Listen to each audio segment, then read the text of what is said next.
Hey guys, welcome back. My name is Kurt, and today we're going to go through making a wallet like this. Except this one can only hold 5 to 6 cards, and I have quite a few requests for it to hold more. So we're going to try to make it hold more. We're going to make it a little bit thicker, and make the inside pocket a little bit bigger, but the rest of the stuff is going to be the same. So let's go to the computer and go over exactly what we're trying to do. And I have a feeling this is going to take us maybe a couple tries. So we'll bring you along for the ride and see what happens.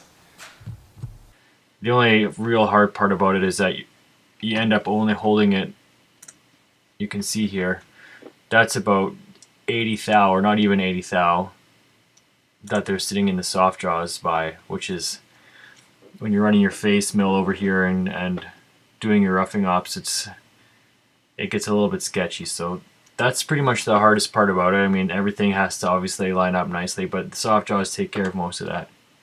So instead of drawing the whole thing and changing the depth here, I'm just going to change that in the cam.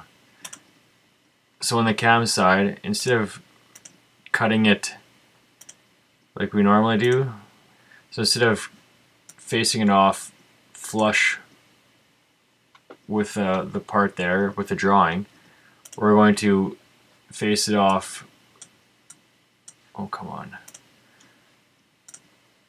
we're going to face it off above the drawing. So all of these tool paths are all, I'm just doing, I think I changed on the facing, I just changed the stock to leave, if I remember correctly. Yeah, axial stock to leave, I just left, so I guess it's going to be 90 thou thicker on each side. A little bit of trial and error and a little bit of math, and I don't have to draw everything over again. And then if I want to keep making the smaller wallets, it's there's no more work to do that. I don't have to change anything, I don't have to make any new files, so that's why I'm doing that. Alright, let's go have a look at how we're going to start the process of machining these new thicker wallets.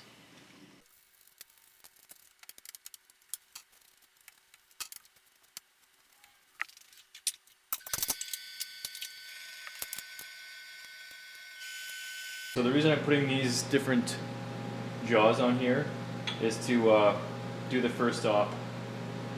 This is 3/8 thick, which is 0.375. I'm going to be cutting down 0.3 down into it.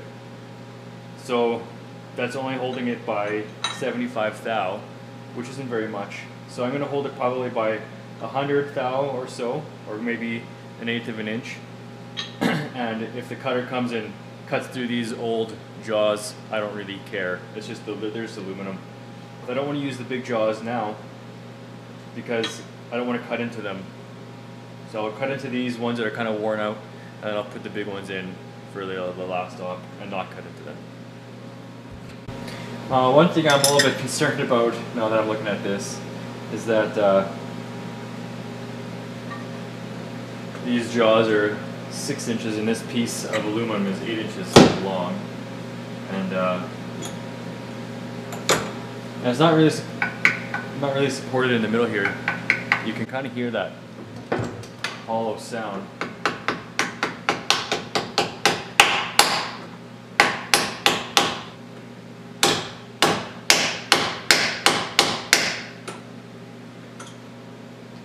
Yeah, it kind of sounds a little bit hollow. Well, facing with the big shell mill or face mill is what really shows you whether it's held tight or not. So that's the first op, is using this thing, so we'll see right away if it's going to work or not.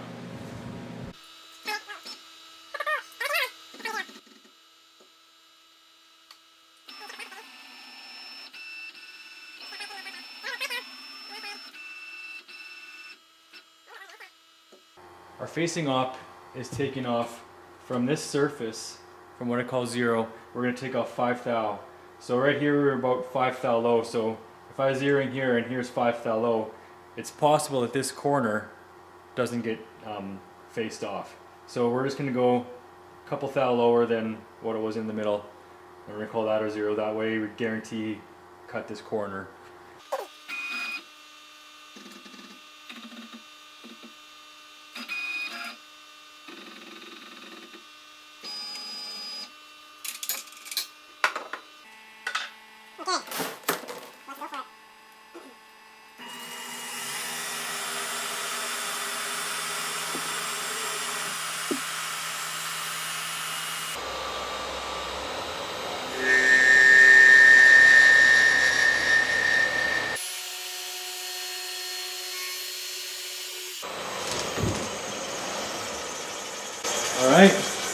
that doesn't work, let's get some different stuff or some different jaws in here for the first op. It's probably hard to see from there, but there's some pretty big chatter marks right there. And right about here, where it starts getting held solid, it's nice and smooth. So yeah, that doesn't work.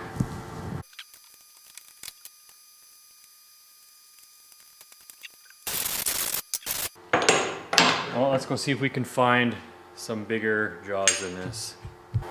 We're getting a little bush style here.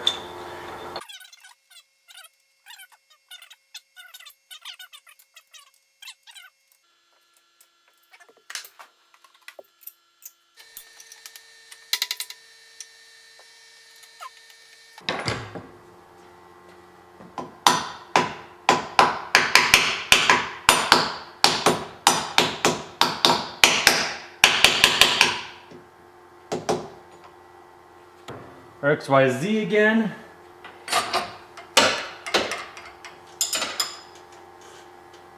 With our broken Heimer tip.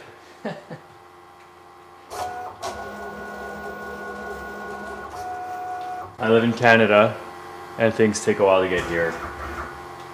I ordered it already and I'm still waiting, so that's just...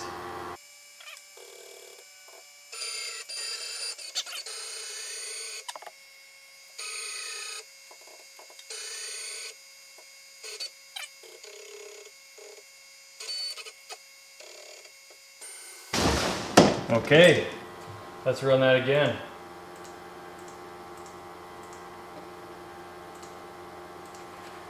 And see how that face mill likes this.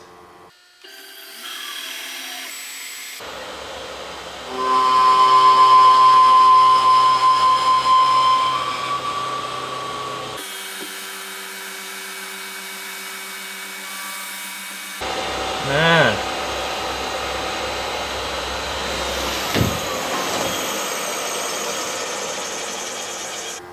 What do we got here?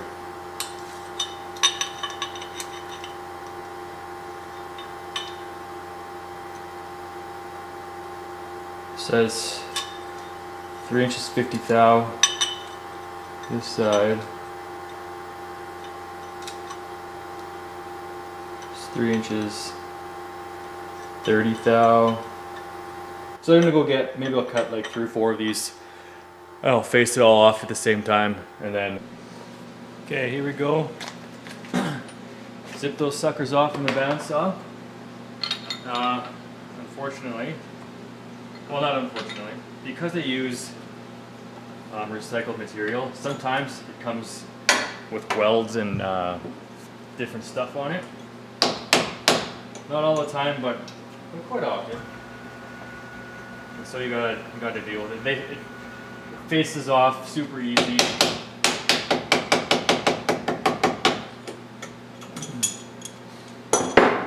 So now we're just gonna take and skim off the top here a little bit.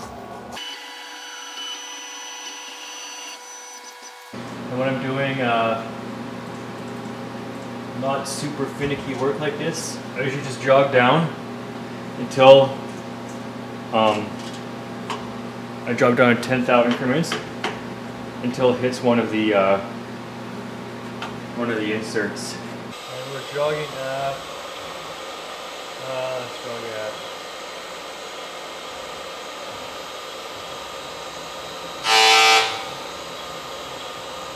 oh, that's real loud.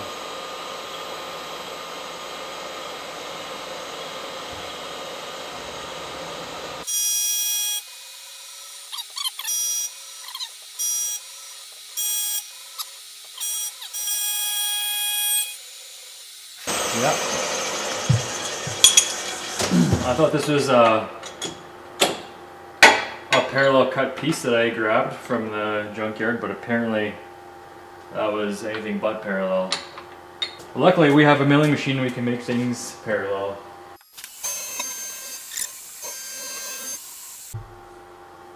Alright, now we're just going to redo everything that was already done.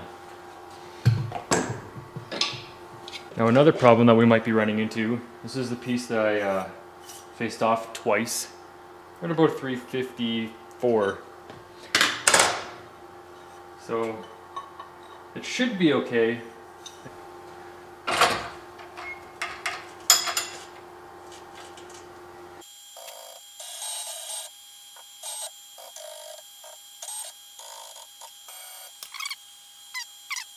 .95 instead of 3.0. So I'm just gonna go post the code. Maybe I'll bring you along and show you what I'm gonna do and why I'm doing it. We're gonna go in and edit the setup.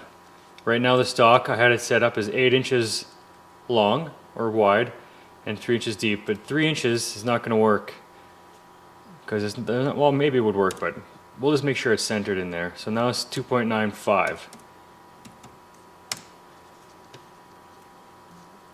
And we're gonna go here. And instead of going through each one, making sure they're okay, they're all this, everything is the same.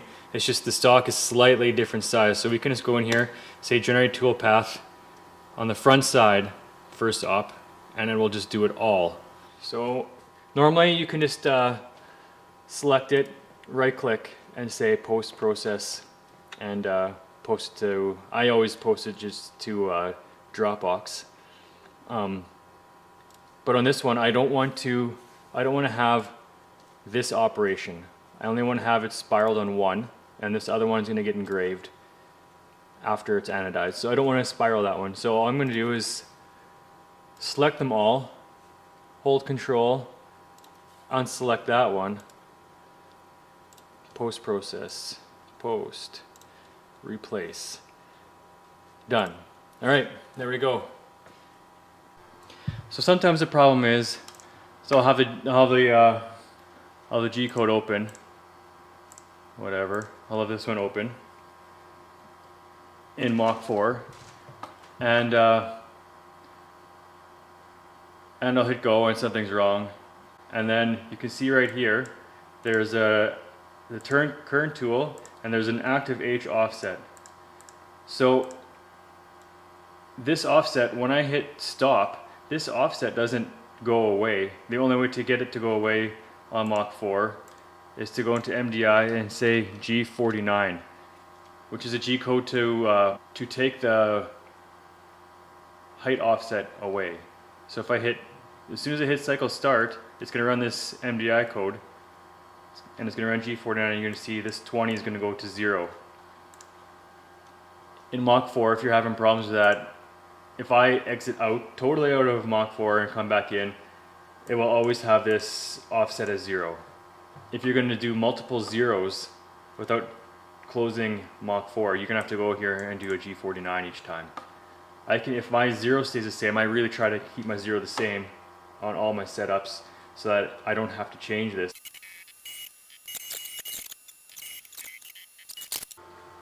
And now the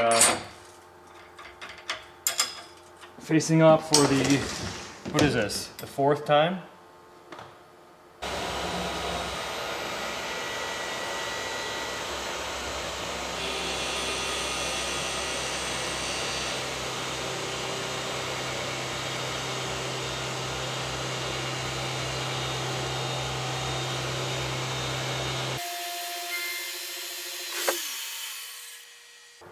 That worked fine. I'm